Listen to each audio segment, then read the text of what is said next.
नमस्कार। आज हम पढ़ेंगे कि पदार्थों में एक प्रावस्था का गुण पाया जाता है, वह क्या होता है और उसको किस प्रकार से नापते हैं। प्रावस्था या इलास्टिसिटी।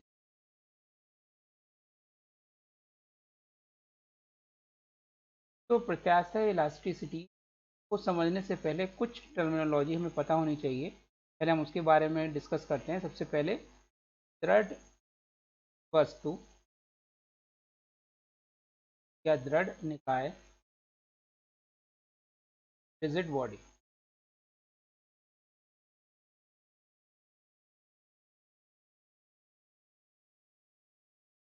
एक ऐसा निकाय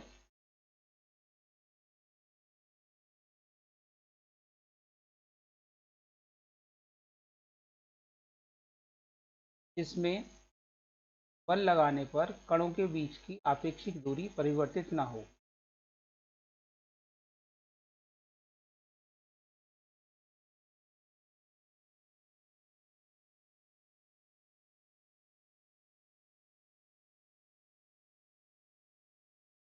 बीच की आपेक्षिक दूरी यानी relative distance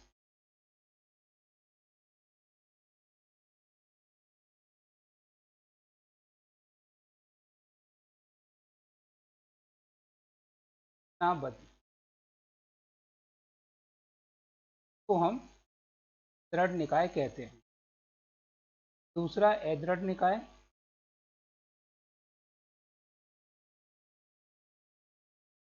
non rigid body. नाम से ही पता चल रहा है कि एक ऐसा निकाय के अणुओं के बीच की दूरी या जिसके कणों के बीच की आपेक्षिक दूरी बल लगाने पर परिवर्तित हो जाती है, उसको हम अदृढ़ निकाय कहते हैं।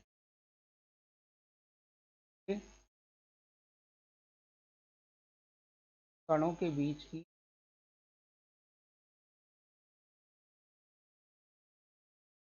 दूरी, अपेक्षिक दूरी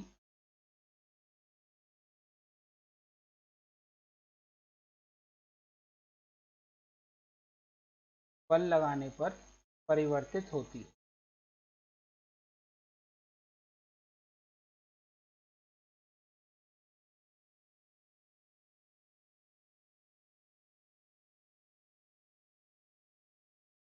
नेक्स्ट है विरूपक बल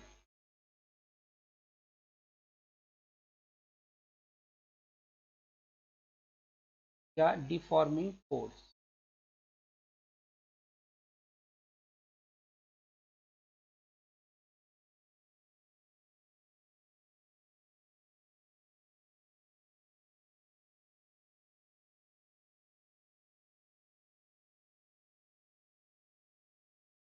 वह बल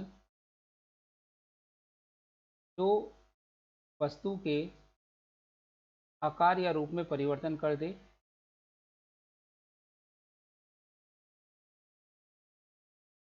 से हम डिफॉर्मिंग फोर्स कहते हैं।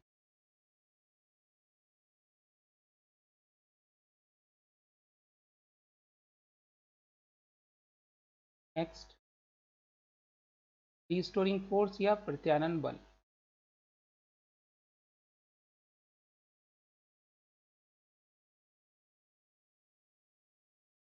रिस्टोरिंग फोर्स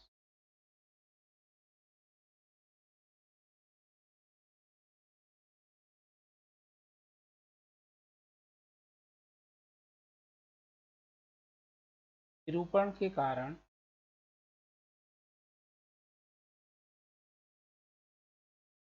बल, वह आंतरिक बल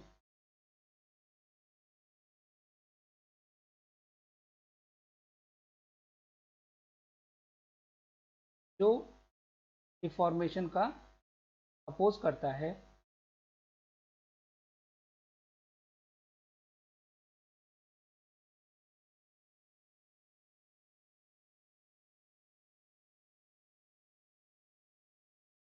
से हम रिस्टोरिंग फोर्स या प्रत्यानयन बल कहते हैं।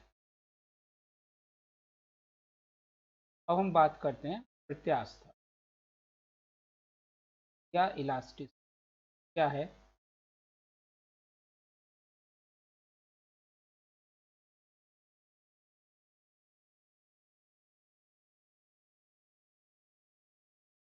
किसी पदार्थ का वह गुण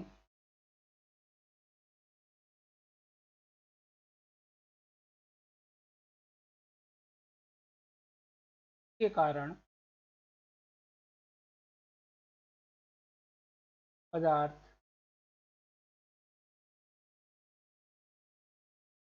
विरूपक बल के हटाने पर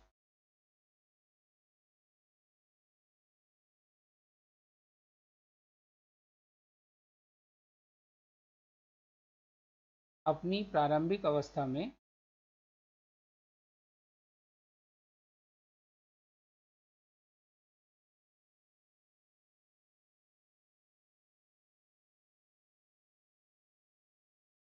आने का प्रयत्न करता है, आने की कोशिश करता है,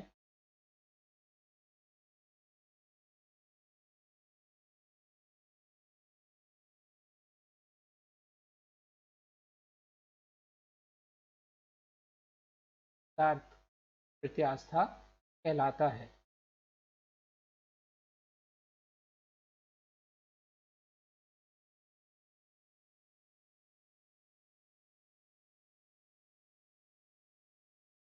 यह पदार्थ पर निर्भर करता है, न कि पदार्थ पर निर्भर करता है,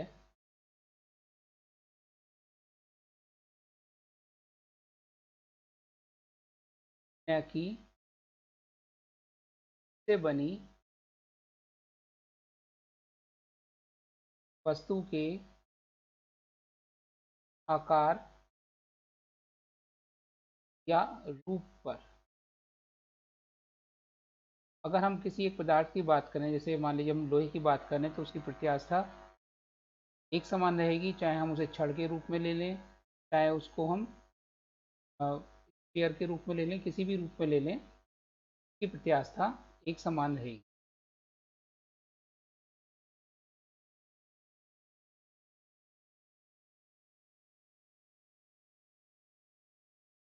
वह पदार्थ जो पूर्ण रूप से अपनी प्रारंभिक अवस्था में लौट आते हैं,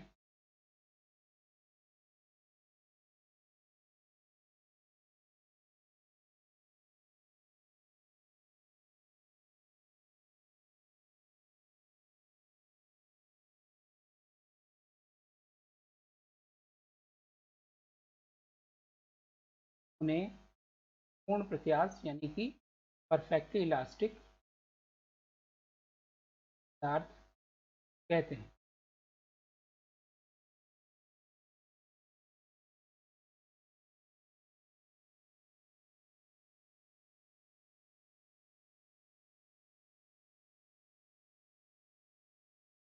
उदाहरण क्वार्ट्ज। क्वार्ट्ज जो मटेरियल होता है वो पूर्ण प्रत्यास्थ पदार्थ होता है। हम आइवरी यानी कि हाथी दांत को भी पूर्ण प्रत्यास्थ मान सकते हैं।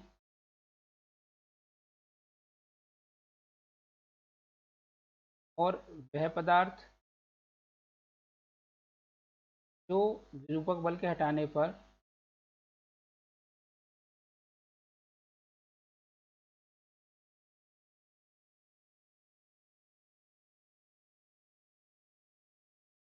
नई अवस्था में बने रहते हैं,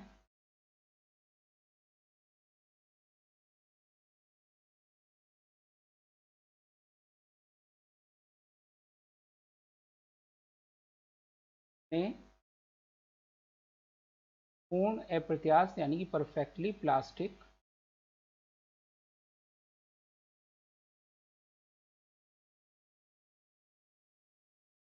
पदार्थ कहते हैं।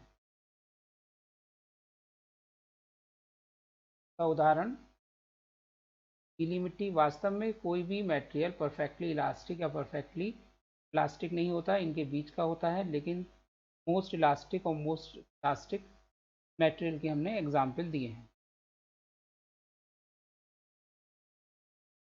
प्रत्यास्था का कारण।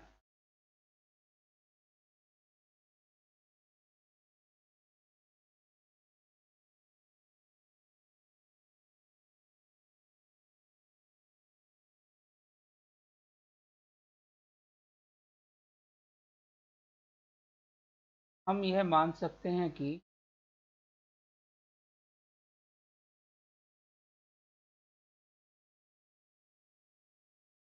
पदार्थ के अणु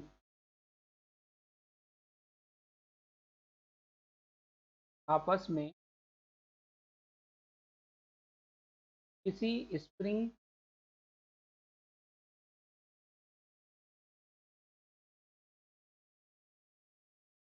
से जुड़े हैं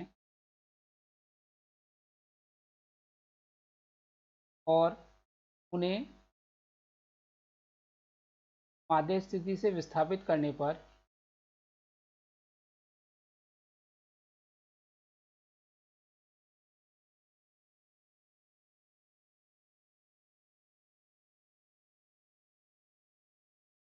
स्प्रिंग से उत्पन्न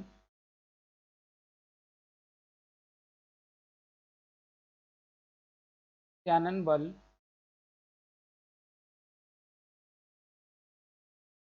उन्हें पूर्व अवस्था में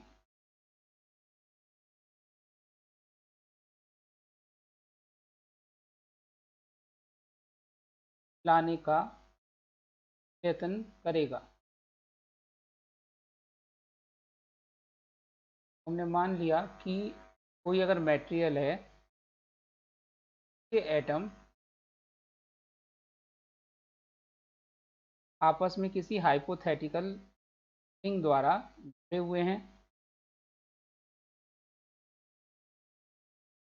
और इनको जब हम डिफॉर्म करेंगे तो कुछ स्प्रिंग खिंच जाएंगी और कुछ दब जाएंगी, इस कारण इन स्प्रिंग में प्रत्यानयन बल उत्पन्न होगा और ये अणु वापस अपनी पुरानी अवस्था में आने की कोशिश करेंगे।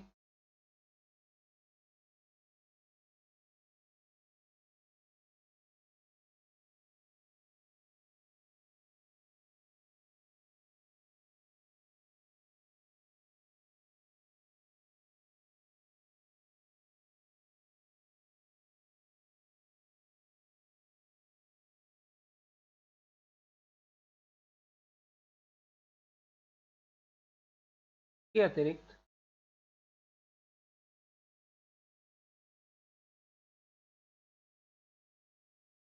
दो अणुओं के बीच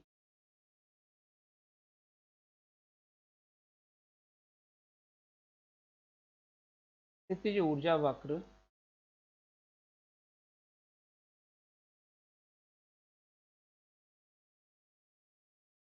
अनुसार होता है।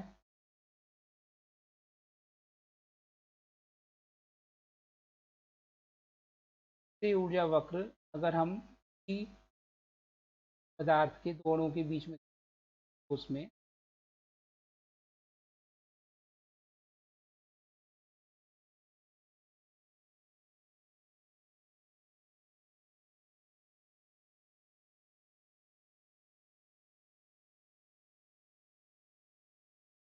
ये इस प्रकार से आता है।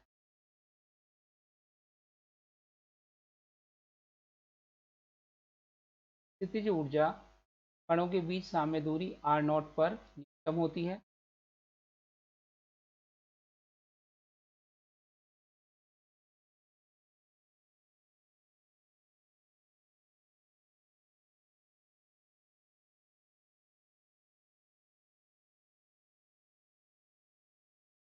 स्थितिज ऊर्जा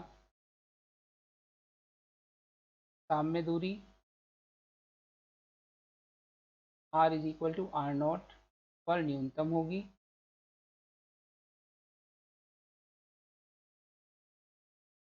तथा प्रत्यानयन बल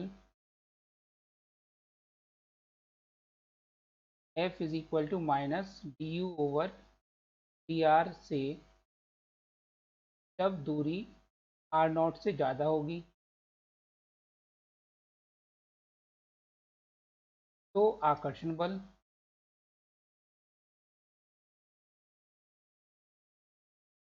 वह जब r की वैल्यू r0 होगी तो प्रतिकर्षण बल कार्य करेगा।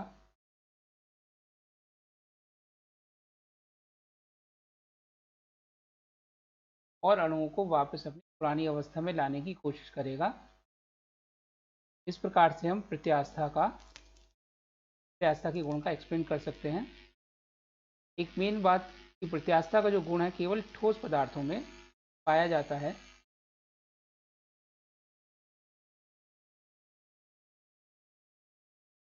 यह केवल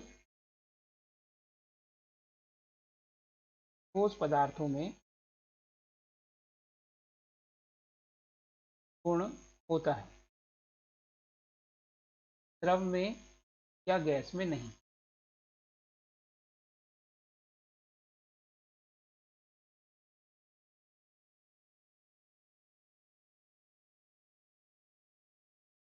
नेक्स्ट टॉपिक, प्रतिबल।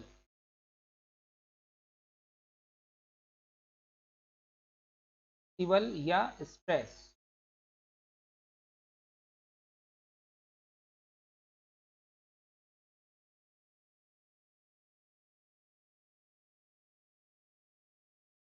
एकांक क्षेत्रफल में उत्पन्न प्रत्यानयन बल को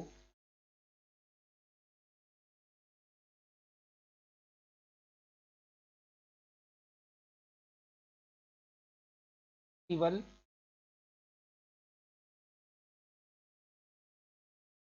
कहते हैं। यानी प्रतिबल इज इक्वल टू प्रत्यानयन बल बटे क्षेत्रफल।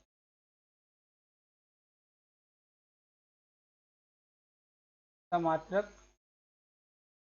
स्थायी सिस्टम में न्यूटन पर मीटर स्क्वायर होता है और विमा ml-1 T-2 होती है।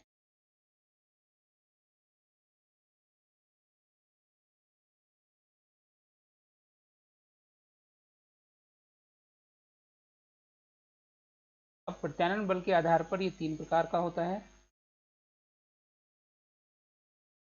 नंबर 1, अनुदैर्ध्य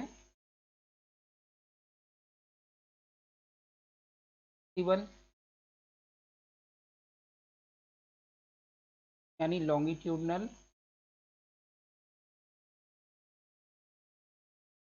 स्ट्रेस। अगर प्रत्यानयन बल ऐसा है कि जो कि लंबाई के अनुदिश है, तब उसको हम अनुदैर्ध्य प्रतिबल कहते हैं। अनुदैर्ध्य प्रतिबल इज इक्वल टू लंबाई के अनुदिश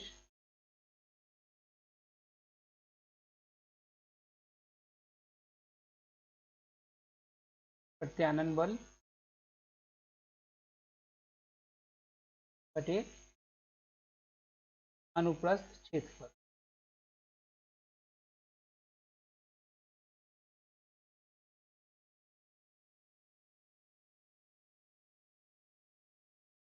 यदि कोई तार या छड़ लटकी हुई है और उस पर हम बाहर से F एक्सटर्नल फोर्स लगाएं, इसके अंदर प्रत्यानयन बल F वेक्टर 1 होगा जो कि माइनस F एक्सटर्नल के इक्वल होगा। और यदि इसका अनुप्रस्थ क्षेत्रफल कैपिटल A है तो लॉन्गिट्यूडनल स्ट्रेस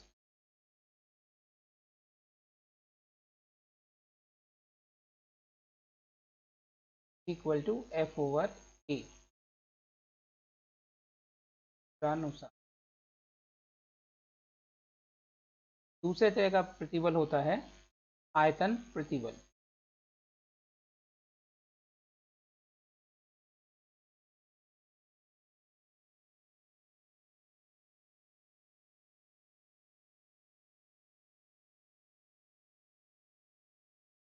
यानी कि वॉल्यूमेट्रिक स्ट्रेस।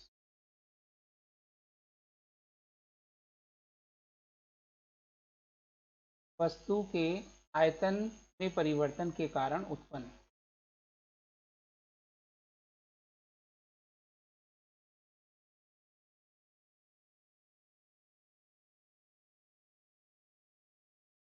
मान लेते हैं कि हमारे पास कोई वस्तु है जिसका वॉल्यूम v है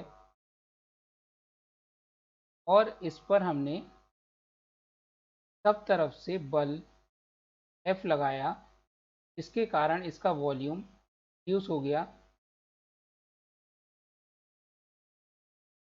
बल F लगाने के कारण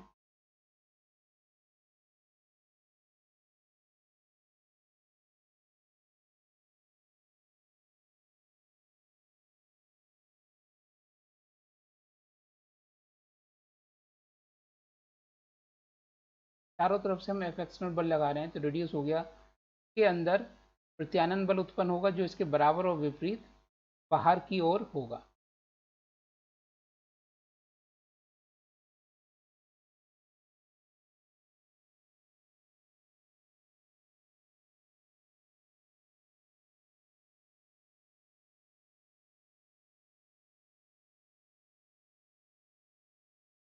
अगर वस्तु का पृष्ठ क्षेत्रफल कैपिटल A है, चित्रानुसार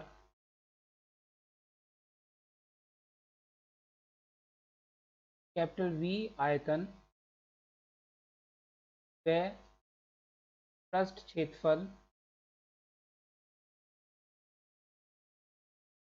कैपिटल A वाली वस्तु पर सब तरफ से चारों ओर से बल F एक्सटर्नल लगाने पर परिमाण जो इसका है F एक्सटर्नल का वो हमने F के बराबर मान लिया, लगाने पर उत्पन्न प्रतिबल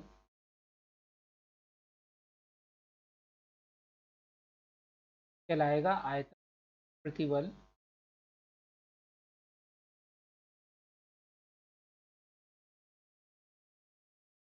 is equal to F over A। इस कह सकते हैं दाब। इसी तरह का प्रतिबल होता है अपरूपण प्रतिबल।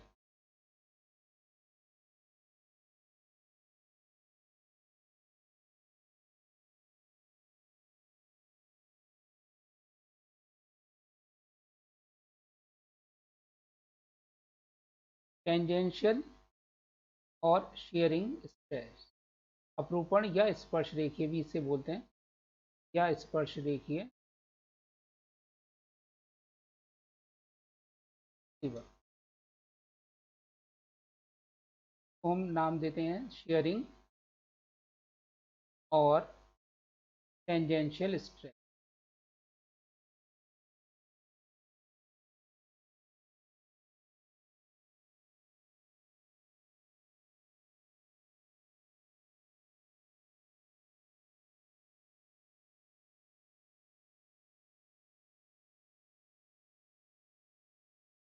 यदि बाह्य बल F के द्वारा केवल रूप में परिवर्तन हो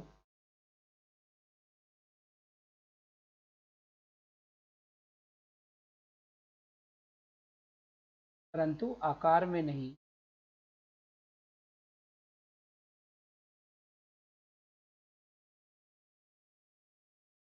तो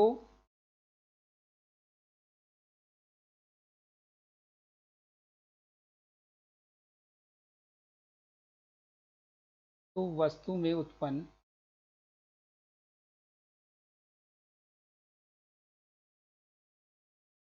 प्रतिबल अपरूपण प्रतिबल कहलाता है।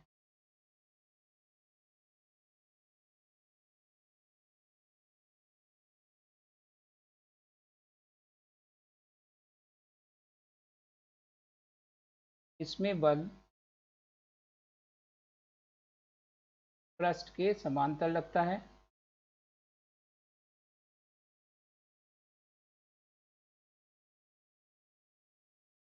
अतः इसे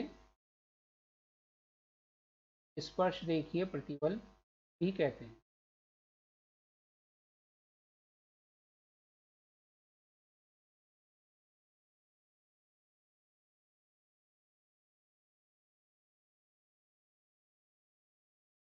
तो यदि F बल लगे और पृष्ठ क्षेत्रफल स्मॉल a हो, जैसे मान लीजिए ये कोई वस्तु है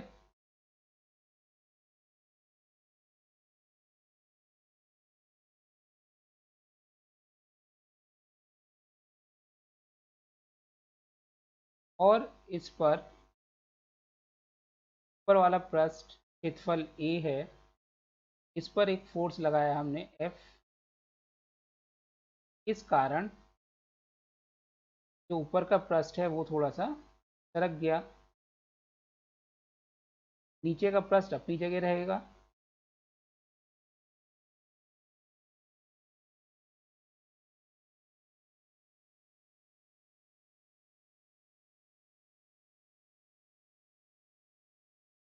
अनुसार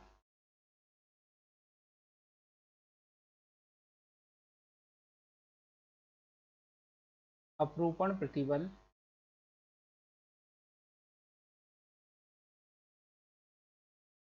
is equal to F over small a। ये तीन प्रकार के प्रतिबल होंगे। अब डिफॉर्मिंग फोर्स लगाने पर किसी वस्तु में विकृति या स्ट्रेन और उत्पन्न होता है। विकृति या स्ट्रेन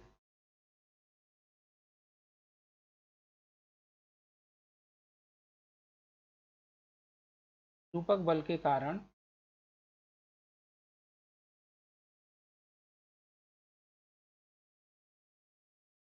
वस्तु में उत्पन्न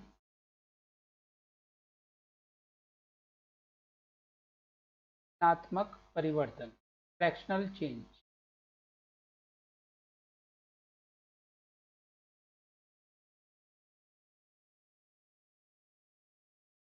विकृति कहलाता है।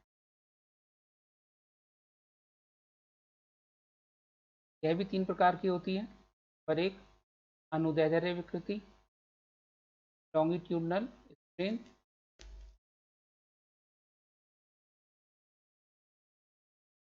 अच्छा विकृति भिन्नात्मक परिवर्तन है, ये इसका मात्रक नहीं होता।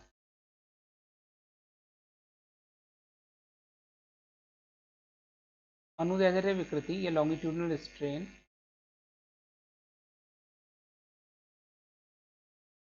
नाम से पता चल रहा है कि अगर वस्तु की लंबाई में परिवर्तन होगा तो लॉन्गिट्यूडनल स्ट्रेन होगा, यानी अगर किसी वस्तु की प्रारंभिक लंबाई L है और उस पर डिफॉर्मिंग फोर्स लगाने पर लंबाई में परिवर्तन डेल्टा L आ जाए,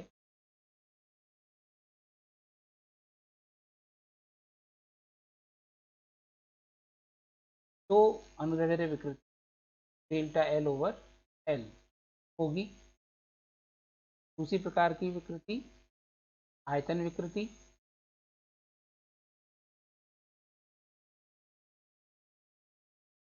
वॉल्यूमेट्रिक स्ट्रेन,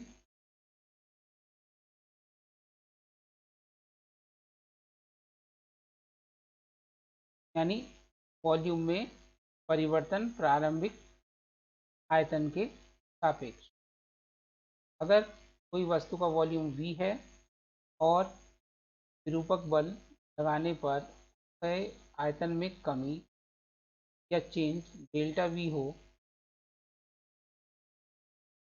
तो आयतन विकृति delta V over with minus sign ऋण चिन्ह प्रदर्शित करता है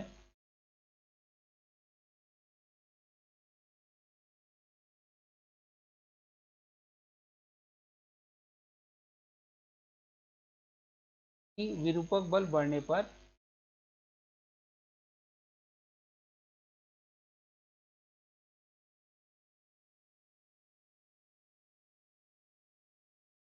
आयतन कम होगा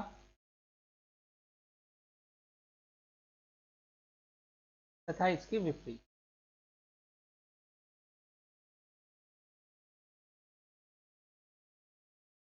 तीसरे प्रकार की होती है अपरूपण विकृति।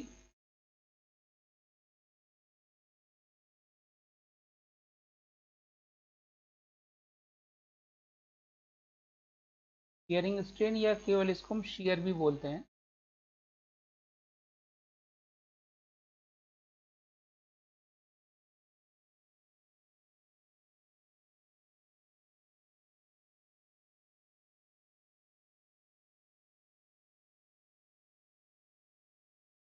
स्पर्श रेखीय अपरूपक बल के कारण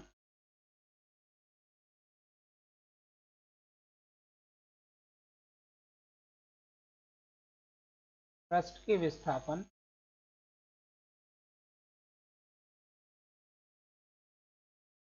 तथा विस्थापित पृष्ठ की स्थिर पृष्ठ से लंबवत दूरी का अनुपात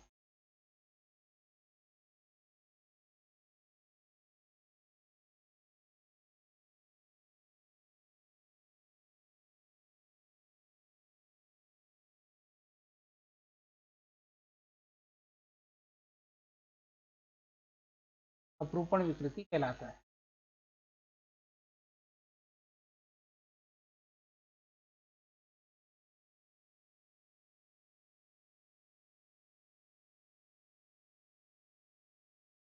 तो अगर ये कोई हमारे पास कोई बॉडी है और इसके ऊपरी पृष्ठ पर हमने स्पर्श रेखीय प्रतिबल स्पर्श रेखीय बल लगाया, के कारण इसका पृष्ठ विस्थापित हो गए, पृष्ठ विस्थापित हो गया।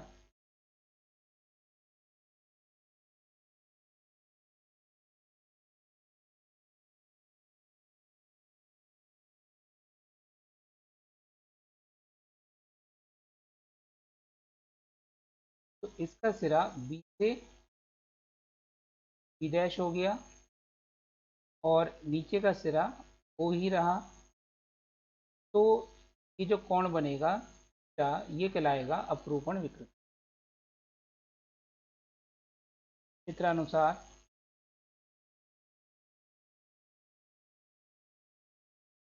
अपरूपण विकृति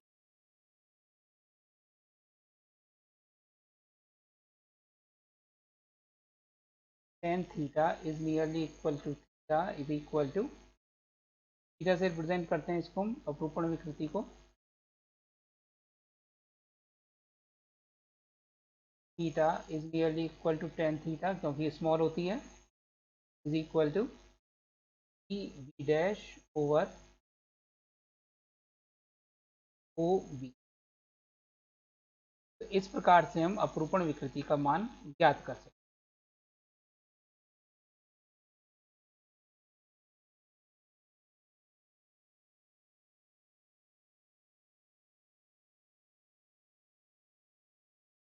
हुक का नियम, हुक्स लॉ, हुक का हुक ने कहा था कि सूक्ष्म विकृति के लिए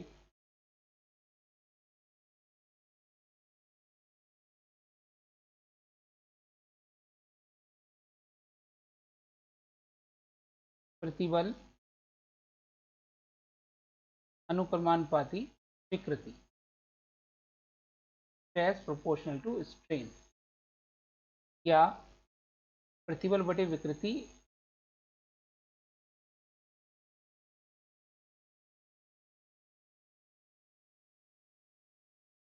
इक्वल टू नियतांक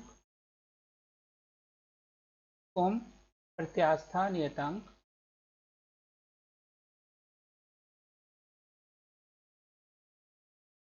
कहते हैं।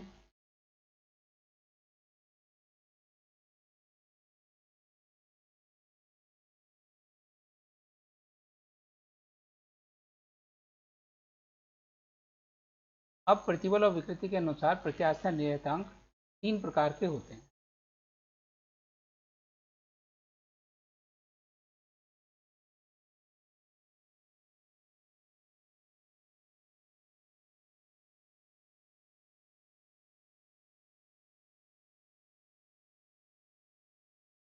नंबर 1 यंग प्रत्यास्था गुणांक।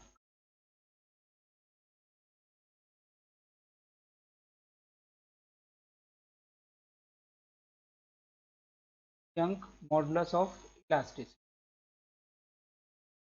से हम रिप्रेजेंट करते हैं गामा से।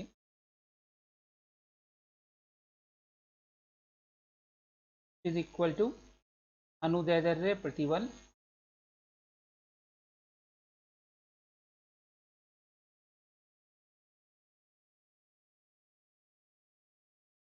अनुदैर्ध्य प्रतिबल बटे अनुदैर्ध्य विकृति, यानी ये अनुदैर्ध्य प्रतिबल और अनुदैर्ध्य विकृति के अनुपात के बराबर होता है। यदि कोई छड़ लटकी हुई है की लंबाई में परिवर्तन बल F लगाने से डेल्टा L हो जाता है,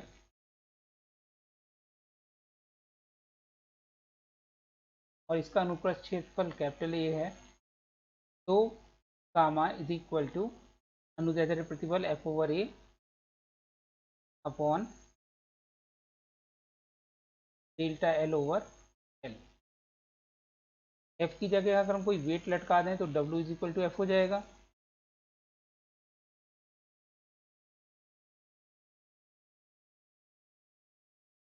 यदि F is equal to W is equal to mg, m mass को हमने हैंग कर दिया, तो इसका फॉर्मूला हो जाएगा गामा इज इक्वल टू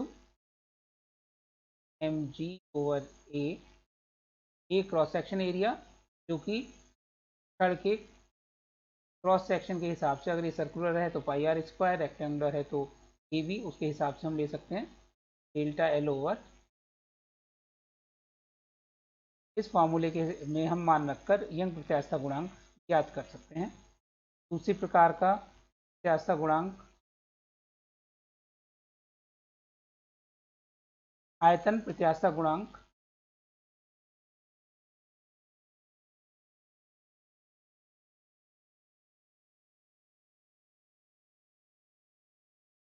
इसे हम ए से या बी से रिप्रेजेंट करते हैं।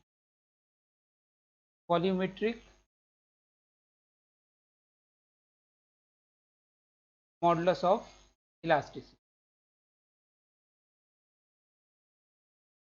ये इक्वल होता है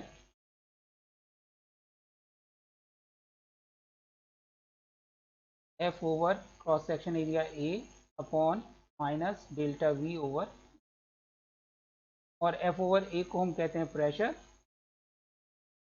pressure upon minus delta V over.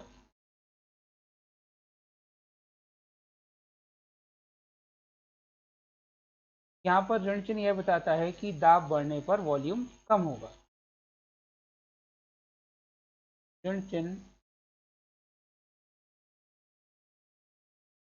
बताता है कि P बढ़ने पर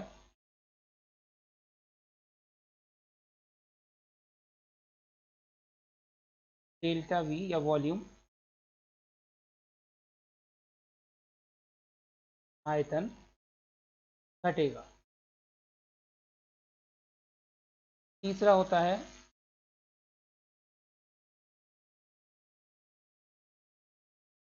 दृढ़ता गुणांक या मॉडुलस ऑफ रिजिडिटी।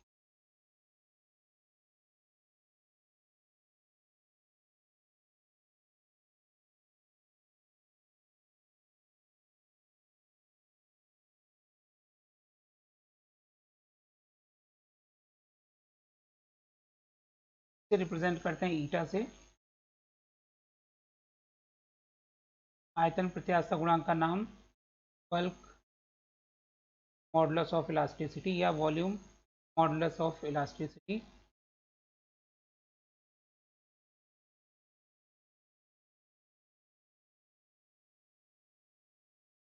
और ये यंग मॉडुलस ऑफ इलास्टिसिटी पहले वाला है ही। इसे रिप्रेजेंट करते हैं ईटा से।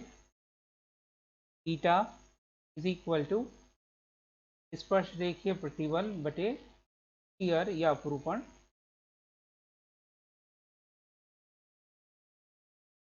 इस फार्मूले की सहायता से हम जड़ता गुणांक ज्ञात कर सकते हैं। इसके अतिरिक्त एक चौथा प्रत्यास्थता गुणांक भी होता है जिसको हम पाइसा निष्पत्ति या पॉइजन रेशो कहते हैं।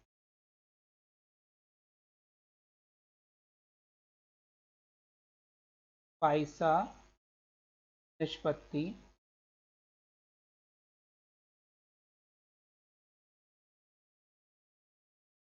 Poisson ratio.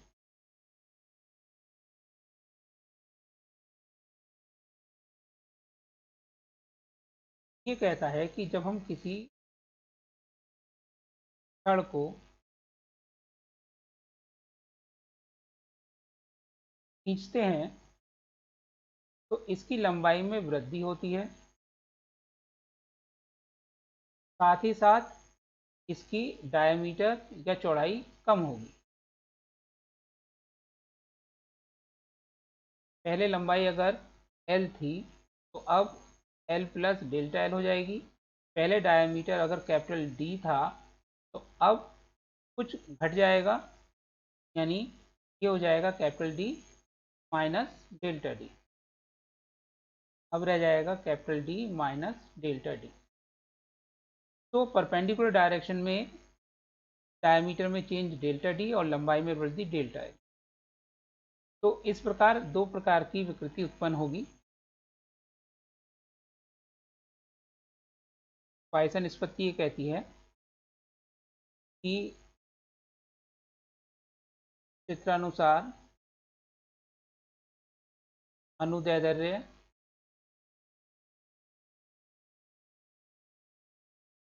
विरूपक बल के कारण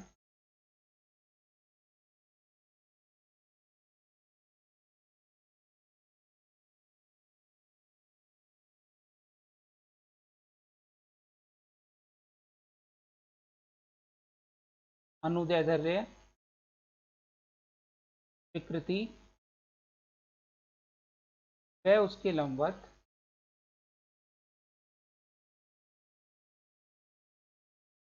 पार्श्विक विकृति भी उत्पन्न होगी।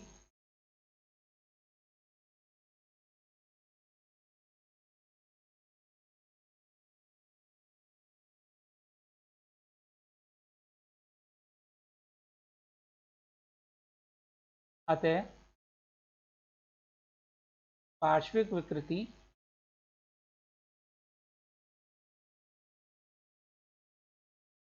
व अनुदैर्ध्य विकृति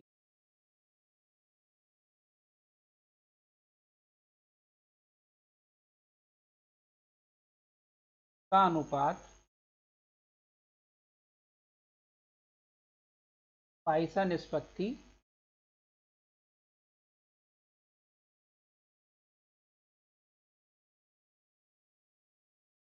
कहलाता है।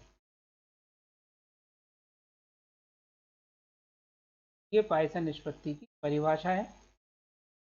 इसके अनुसार सिग्मा इज इक्वल टू पार्श्विक विकृति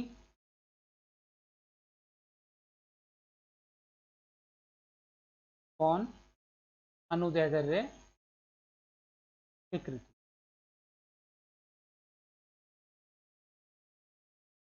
चित्रानुसार ये हो जाएगा minus delta D over D divided by delta L over L।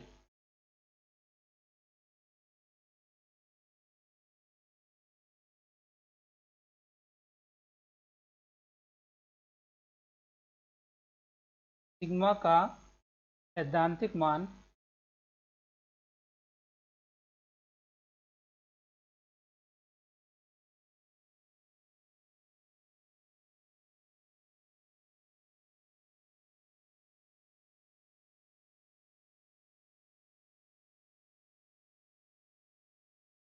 Minus half से लेकर प्लस हाफ तक होता है।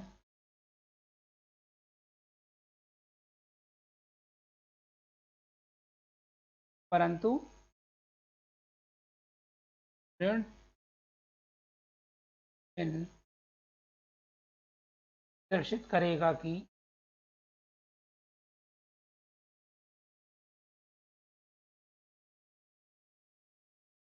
लंबाई में वृद्धि होने पर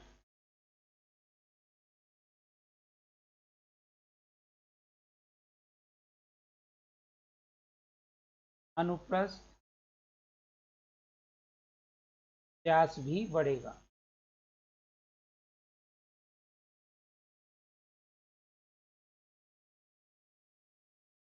जो कि व्यवहार में संभव नहीं है।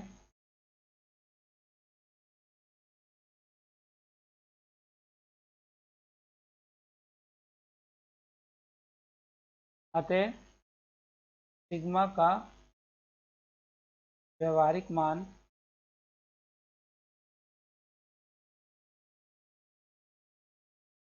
जीरो से हाफ तक होता है। ये ध्यान देने योग्य बात है कि सैद्धांतिक मान तो माइनस हाफ से प्लस हाफ तक होगा और व्यवहारिक मान जीरो से हाफ तक होगा।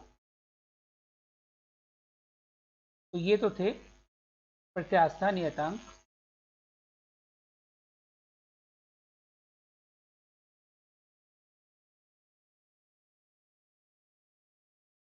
अब एक हम तार पर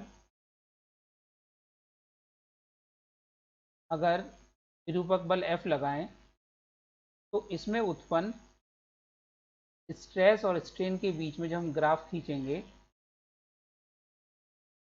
तो हमें वो चित्रानुसार प्राप्त होता है प्रतिबल और विकृति के बीच में।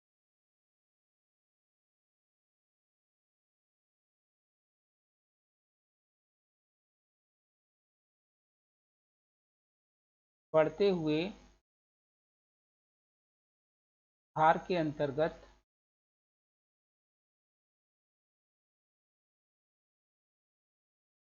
लटके तार का व्यवहार।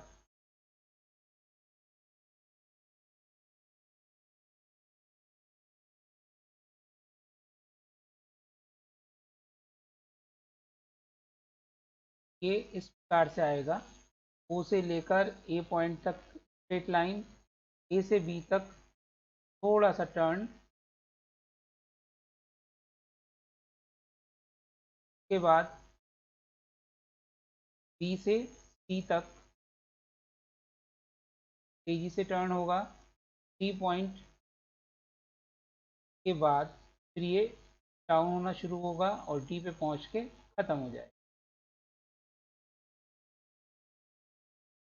सी पर अधिकतम स्ट्रेस होगा, स्ट्रेस मैक्स।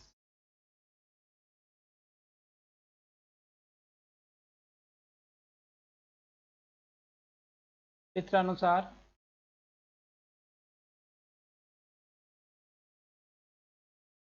प्रतिबल व विकृति के बीच वक्र प्राप्त होगा। इसमें O से लेकर A तक कहलाता है प्रत्यास्था की सीमा।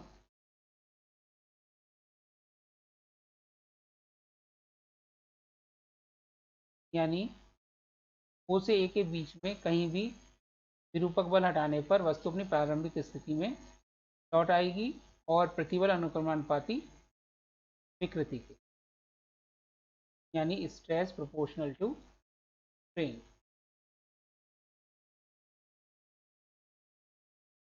के बाद फिर बी बिंदु, ये कहलाता है पराभव बिंदु।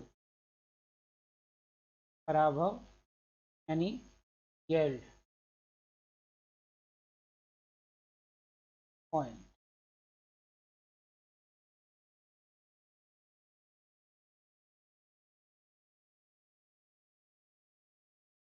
ए से बी तक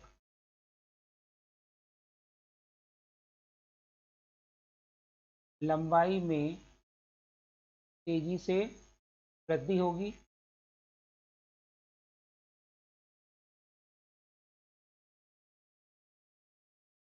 जैसे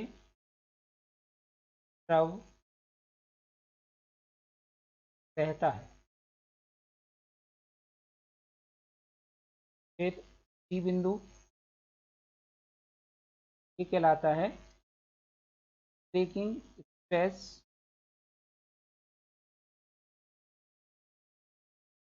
ये कहलाता है मैक्सिमम स्ट्रेस का बिंदु, अधिकतम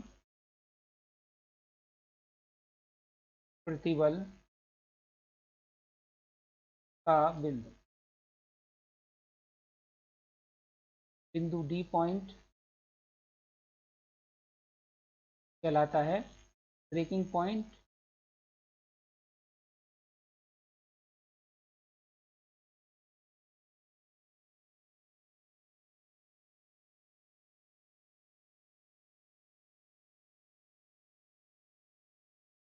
ई से डी तक भार हटाने पर भी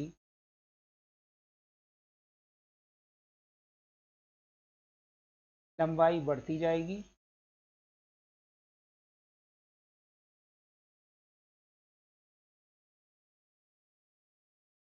और डी पर तार टूट जाएगी।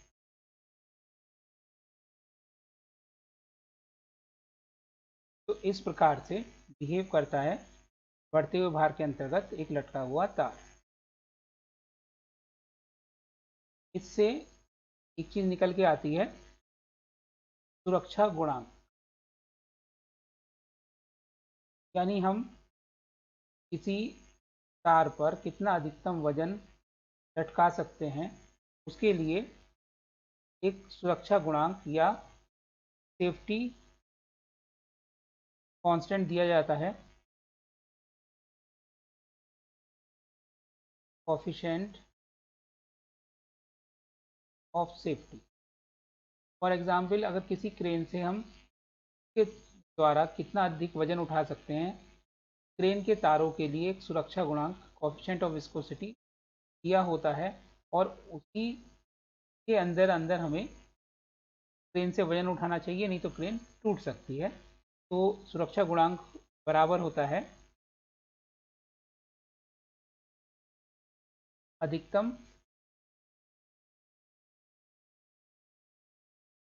ब्रेकिंग प्रतिबल, यानी बिंदु सी पर अधिकतम ब्रेकिंग प्रतिबल कितना है, डिवाइडेड बाय सामान्य कार्यकारी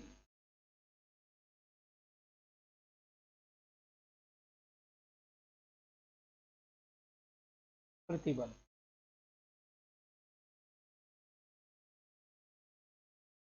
तो इससे सुरक्षा गुणांक दिया जाता है।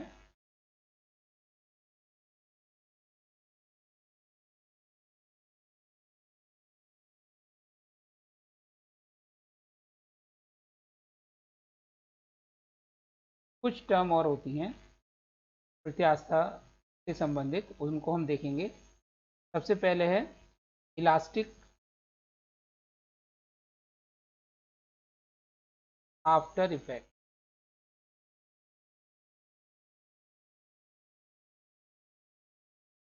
प्रत्यास्थ उत्तर प्रभाव।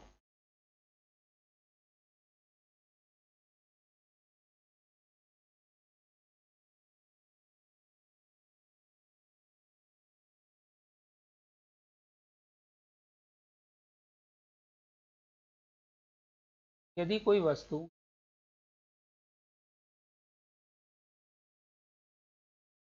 प्रत्यास्था की सीमा में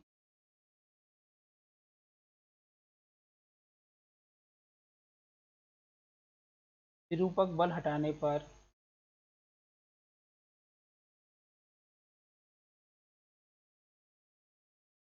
अपनी प्रारंभिक अवस्था में आने के लिए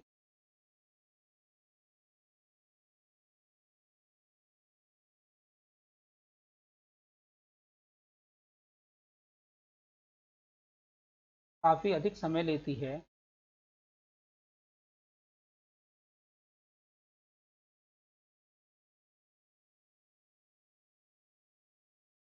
तो इसे प्रत्यास्थ उत्तर प्रभाव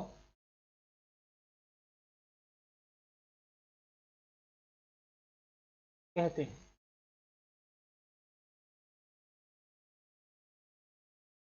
उदाहरण, मापक यंत्रों जैसे गैल्वेनोमीटर में क्वार्ट्ज के तंतु उपयोग करते हैं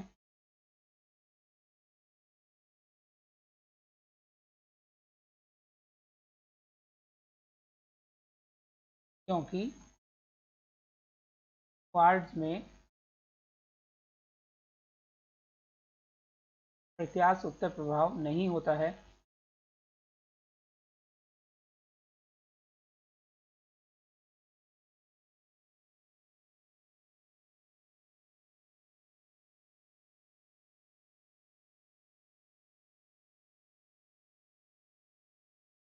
और संकेतक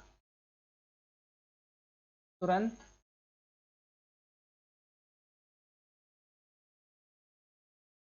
वापस आ जाए।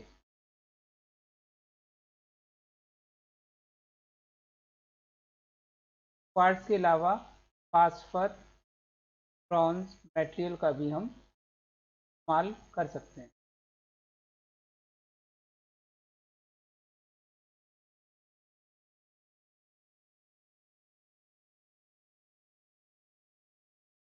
नेक्स्ट है प्रत्यास्थ शांति।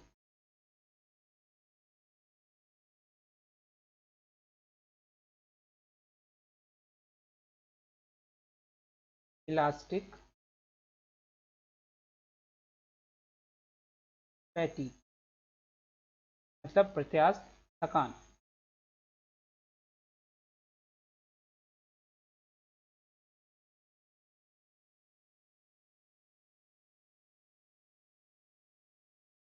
यदि कोई वस्तु या दोलनीय वस्तु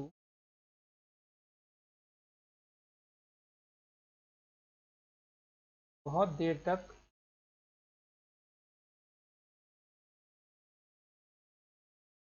दोलन करती है तो इसे रोकने के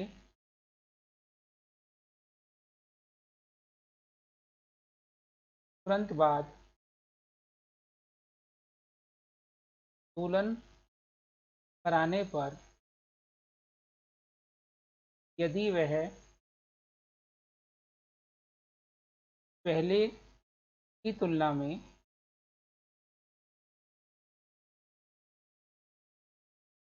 शीघ्र रुक जाए, यानी उसका टाइम पीरियड कम हो जाए,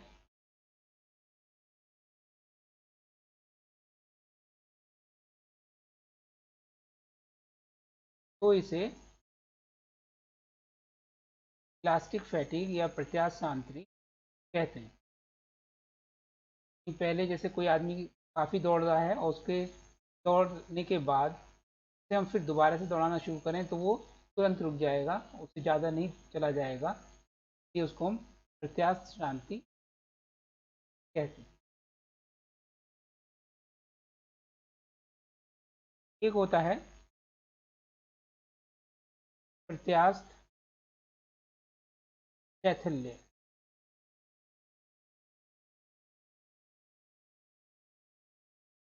इलास्टिक स्ट्रेस।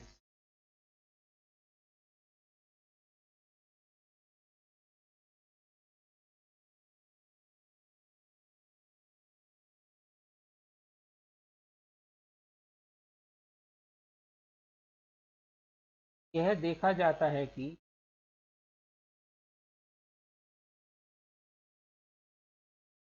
विकृति प्रतिबल लगाने के कुछ समय बाद उत्पन्न होती है।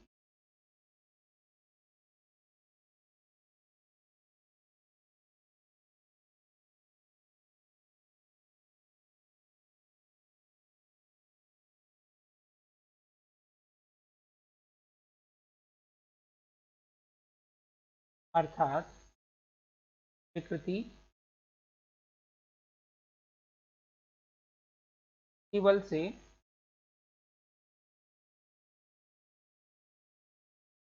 पश्चाता पीछे, टैग बिहाइंड, रखती है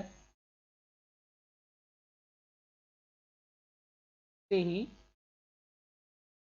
प्रत्यास्थ शैथिल्य कहते हैं।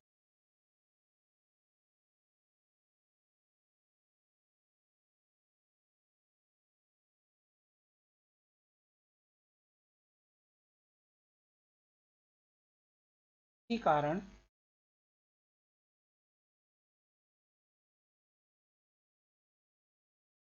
प्रयोग द्वारा प्रत्यास्थता गुणांक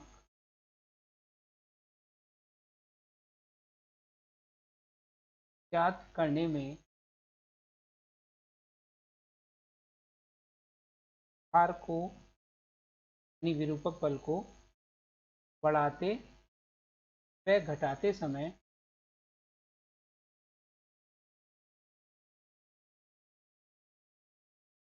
दोनों मान ज्ञात करके औसत देते हैं। ये था प्रत्यास्थता गुण पदार्थ का। धन्यवाद।